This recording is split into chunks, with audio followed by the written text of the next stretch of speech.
More on this now from our chief political analyst, Matthew Dowd. Matt joins us this morning. And Matt, let's dig into this poll a little bit more. Boy, the partisan divide as wide as ever. I want to put up this number first, showing that 82% of Republicans support President Trump right now, but only 11% of Democrats. The real trouble for President Trump there is that independence number, though, only 32% support.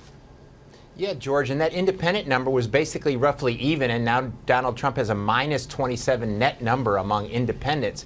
This divide, though, is really important. It's grown over the last 25 years from it used to be about 40 points between the in-party and the out-party.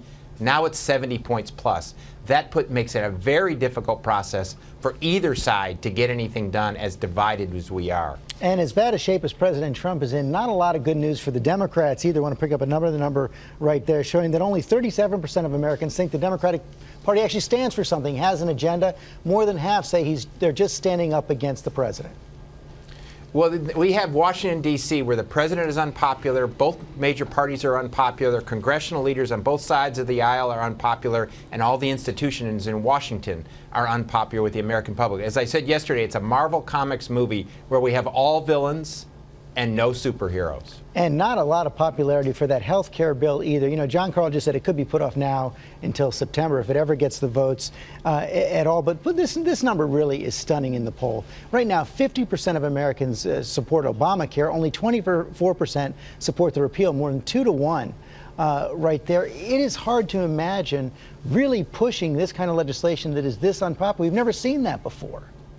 No, we haven't. As you remember, with Obamacare, at least it was roughly even when it started, then it dipped over the years. And the interesting thing, George, Donald Trump has done something Barack Obama was never able to do.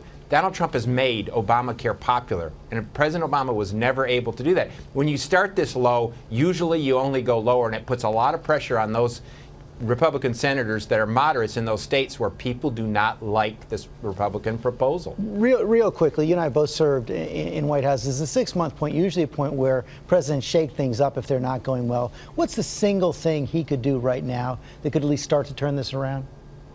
Well, as we saw from the poll, a big part of what's driving his negativities, George, is his tweeting and the way he communicates. If all he did was adjust that, I think he would begin to rise. But he doesn't seem willing to do that. If he could adjust the way he communicates, I think he'd have some improvement. So far, nothing yet this morning. Okay, Matt Dowd, thanks very much.